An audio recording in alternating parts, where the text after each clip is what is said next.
Hello students,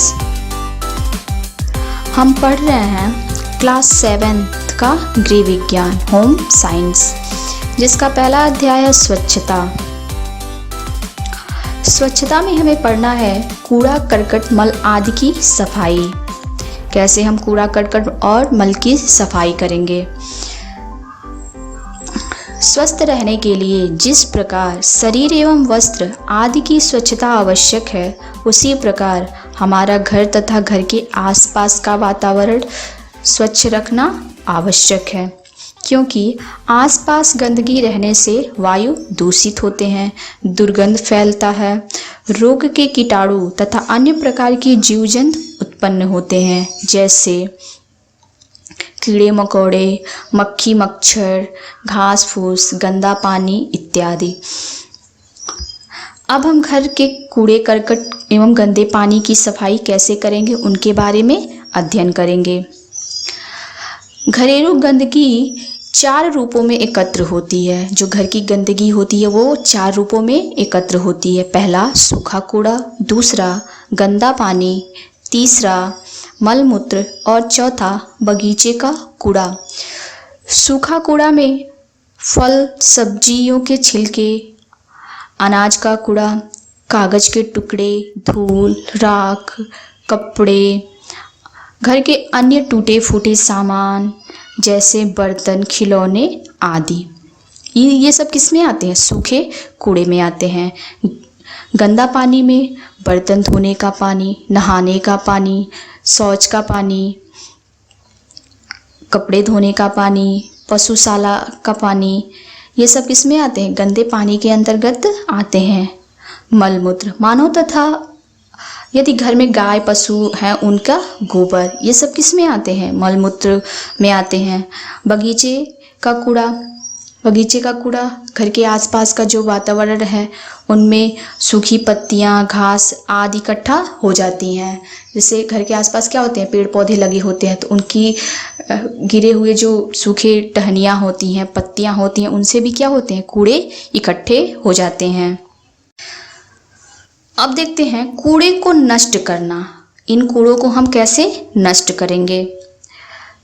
यदि कूड़ा गाड़ी नहीं आती है तो कूड़े को स्वयं नष्ट करना है, तो इनके लिए निम्नलिखित विधि अपनानी चाहिए।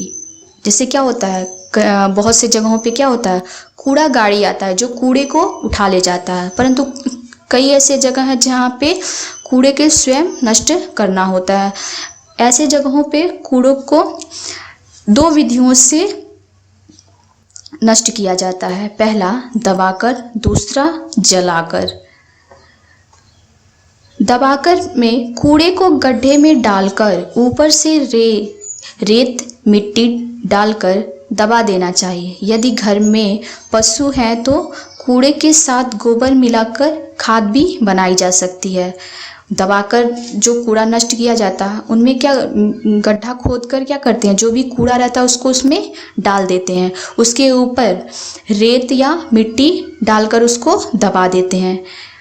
यदि घर में कोई पशु है तो क्या करते हैं, उनका गोबर उसमें डालकर उसको ढक देते हैं, तो इससे क्या हो जाता है, खाद बन जाती है। दूसरी विधि है जलाकर। कूड़े को नष्ट करने का यह तरीका है। कूड़े को नष्ट करने का ये क्या है, सबसे आसान तरीका है।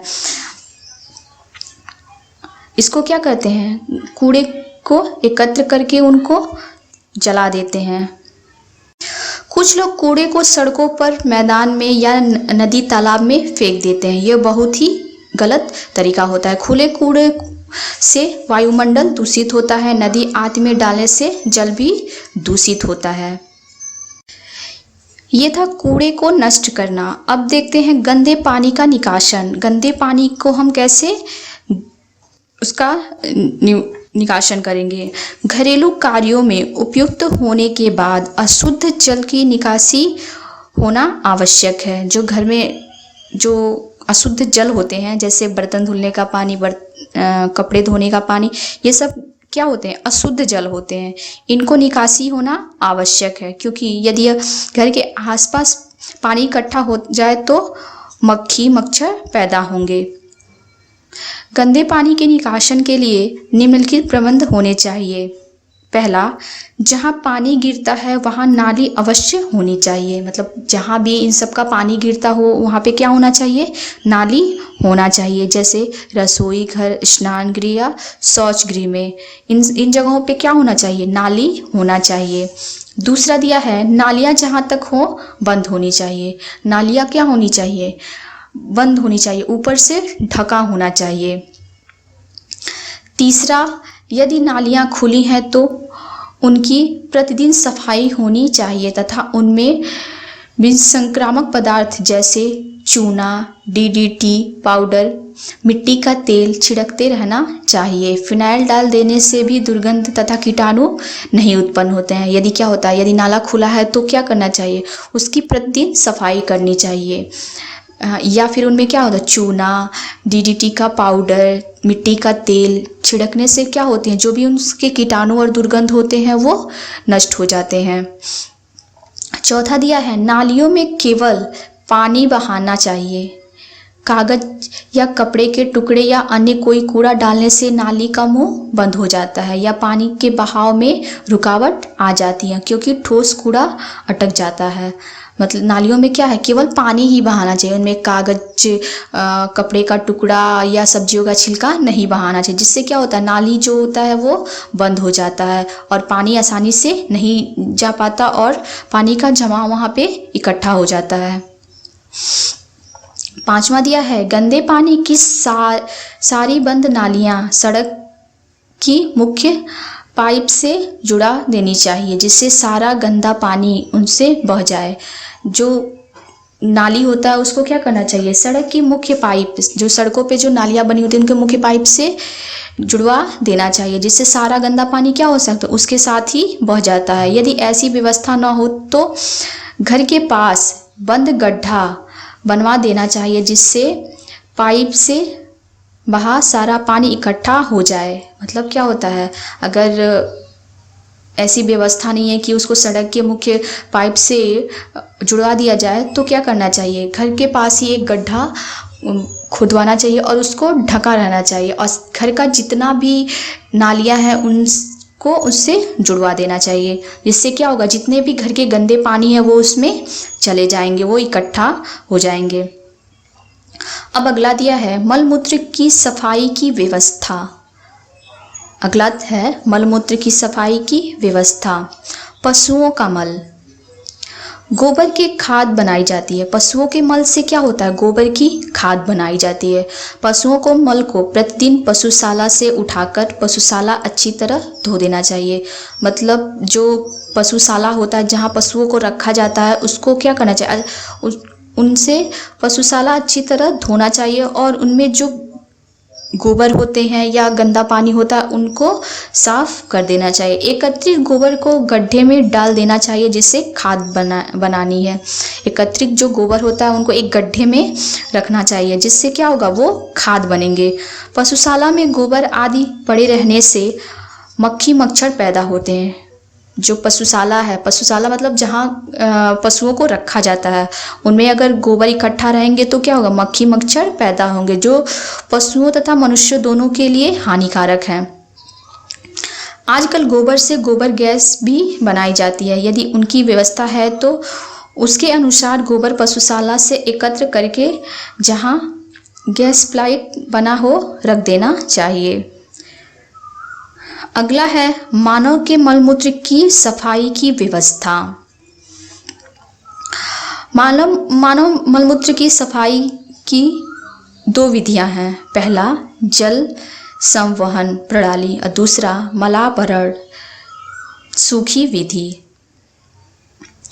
जल संवहन विधि, इस विधि में मल को जल के प्रवाह द्वारा बहा दिया जाता है। इस विधि में क्या किया जाता है, जो गंदगी होती है उसको जल के साथ बहा दिया जाता है।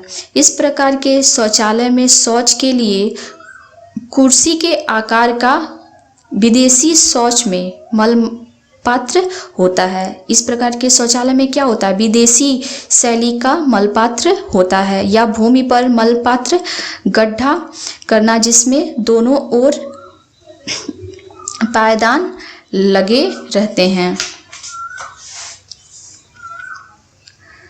दूसरा था जल संचयन विधि। लाभ। जल संवहन विधि से लाभ। यह विधि यद्यपि महंगी है परंतु एक बार प्लस टिन्स का शौच गृह बनवा लेने के बाद में कई लाभ मिलते हैं। इस विधि में मल तथा दूषित पदार्थ बंद पाइप द्वारा बहता है, अतः दुर्गंध नहीं आती है तथा मक्खियाँ आदि नहीं पैदा होते हैं। वायुमंडल प्रदूषित नहीं होता है। जो फल्स सिस्टम है, इसके द्वारा जो गंदा पानी होता है वो पाइप के माध्यम से बाहर निकल जाता है, उससे दुर्गंध भी नहीं फैलती है और मक्खियाँ भी पैदा नहीं होते हैं और वह जो हमारा वायुमंडल है वो भी प्रदूषित नहीं होता है। इनमें मल को शौच गृह से हटाने के लिए किसी जामदार आदि की आवश्यकता नहीं होती है। स्वयं पानी तथा कीटाणुनाशक पाउडर डालकर ब्रश से मल पात्र को भी साफ कर लिया जाता है। अतः स्वास्थ्य तथा स्वच्छता की दृष्टि से यह सर्वोत्तम विधि है। फल्स सिस्टम जो है वो क्या है? स्वास्थ्य तथा स्वच्छता की दृष्टि से सबसे सर्वोत्तम विधि है। अब अगला दिया है पलाहरण शुष्क विधि। इस विधि में एक खोखला मंच या गड्ढा सा बना रहता है जिसमें तामचीन का मलपात्र या तसला रखा जाता है। कहीं कहीं काठ का बना कुर्सी नुमा रहता है। इसमें बीच में छेद रहता है जिसमें तामचीन का मालपात्र फंसा रहता है। इस विधि में मलपात्र को जामदार उठाकर ले जाते हैं तथा एक मित्र मल को निम्नलिखित विधियों से नष्ट किया जाता है। पहला, गड्ढे में डालकर, दूसरा, नदी नालों में फेंककर, तीसरा, खेतों में फैलाकर और चौथा, जलाकर। इनमें जलाना ही सबसे स्वास्थ्यकर विधि है।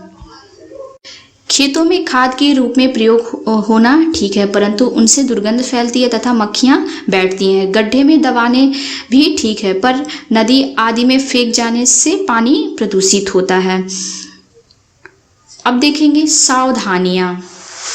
शौच गृह का फर्श पक्का हो तथा उनमें नाली अवश्य हो जिससे गंदा पानी बाहर बह जाए। दूसरा, शौच गृह प्रतिदिन फिनाइल या अन्य कीटनाशक घोल से धुलना चाहिए। तीसरा, मल पात्र भी विभिन्न कीटाणुनाशक घोल से धुलना चाहिए। यह था स्वच्छता, कूड़ा करकट, मल आदि की सफाई।